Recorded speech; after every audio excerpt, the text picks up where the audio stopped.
combien avez-vous besoin pour démarrer votre entreprise? Bonjour, je suis Carlos Saïbor et dans la vidéo d'aujourd'hui, je vais essayer de répondre à une question qui m'a été posée. Ça concerne la question du capital avant de monter son business. Cette question m'a été posée par une amie qui me demandait, qui a un projet de monter une entreprise, notamment, bon, je vais partager, notamment dans la qualité. Les processus de qualité, par exemple, si une entreprise veut se certifier en ISO 9000 quelque chose, c'est ceux qui accompagnent ces entreprises-là dans leur processus de certification. Et même pour les entreprises qui ne veulent pas se certifier, pour mettre en place des procédures de qualité. Voilà. Et elle m'a dit qu'elle a besoin de capital pour démarrer l'entreprise. Et la question que je lui ai posée, c'est de combien as-tu besoin pour démarrer ton business? Elle m'a dit, j'ai besoin d'au moins 2-3 millions. J'ai dit, 2-3 millions, pourquoi? Elle m'a dit, pour acheter ne serait-ce que les ordinateurs pour mes collaborateurs et tout. Et à la fin, on s'est rendu compte qu'elle n'a même pas besoin de 100 000 CFA ou de 1000 euros, de 100 euros ou de 200 euros. Pourquoi? Le type d'entreprise qu'elle souhaite monter est une entreprise de service, c'est-à-dire elle va aller vendre ses prestations, ses compétences, son savoir-faire à une autre entreprise. Elle n'a pas un besoin en termes d'achat de matériel, de matières premières et tout pour pouvoir démarrer. Et même là, il y a des business pour lesquels, même si on a besoin de matières premières, on peut toujours démarrer sans un capital exorbitant ou extraordinaire. Mais elle, dans sa situation, elle n'en a pas besoin. Et comme elle, beaucoup de personnes aujourd'hui veulent démarrer leur business, mais sans se poser les bonnes questions, elles se disent qu'elles ont besoin d'argent, donc elles veulent démarrer, elles ont besoin de X pour pouvoir prendre un local, pour pouvoir acheter des ordinateurs, acheter ceci, acheter cela, alors qu'en réalité, le business n'a pas réellement besoin de ça avant de démarrer. Vous parlez de local.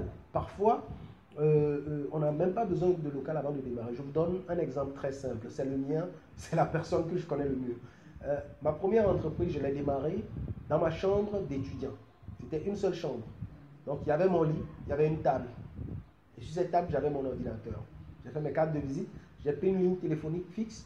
Et aucun de mes clients n'est venu chez moi pour vraiment savoir là où j'habite. Non. Je pars faire de la prospection. J'ai des clients qui me disent, voilà, j'ai besoin de ça. Je réalise le travail. Si c'est des choses à livrer, je viens, je fais ma livraison. On me paye. Si c'est des prestations sur place, je fais la prestation, j'envoie ma facture, on me demande de passer récupérer l'argent. J'avais aussi fait du coaching pour des jeunes récemment, des jeunes entrepreneurs. Et il y a un des entrepreneurs qui avait dit, ah, j'ai besoin de 3 millions. Donc, ça fait quoi? Ça fait combien de milliers d'euros? Ça fait 4 500 euros pour pouvoir démarrer un business qui va faire des photocopies pour des étudiants. Voilà, des histoires comme ça. Et après analyse, il n'a pas besoin de ce montant-là pour pouvoir démarrer. Et le fait souvent de dire qu'on a besoin de gros montants constitue tout simplement des freins à l'idée de business. Donc, la réelle question qu'il faut se poser, c'est qu'est-ce que je veux vendre? Est-ce qu'aujourd'hui, je suis en mesure d'aller faire, si c'est du service, directement la proposition aux gens?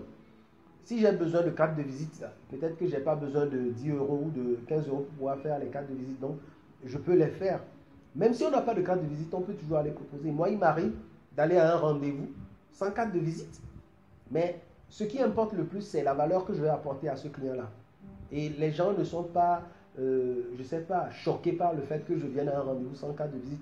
Je sors un argument, je dis, ah, j'ai oublié mes cartes de visite, c'est fini, j'ai commandé, je n'ai pas encore reçu. Et ça, c'est vraiment si la question se pose. Mais si la question ne se pose pas, c'est ce que je viens proposer qui intéresse le client.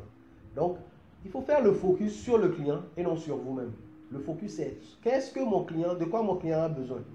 Et tant que vous apportez ça au client, vous avez votre entreprise.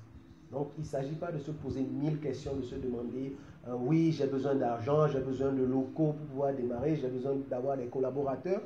Et même moi, il m'arrive de prendre des collaborateurs, et si je n'ai pas le budget tout de suite pour leur acheter un ordinateur, je leur demande, est-ce que vous avez une machine? On me dit oui. Est-ce que vous pouvez démarrer avec votre machine en attendant que je vous mette à disposition un ordinateur de travail? On me dit oui.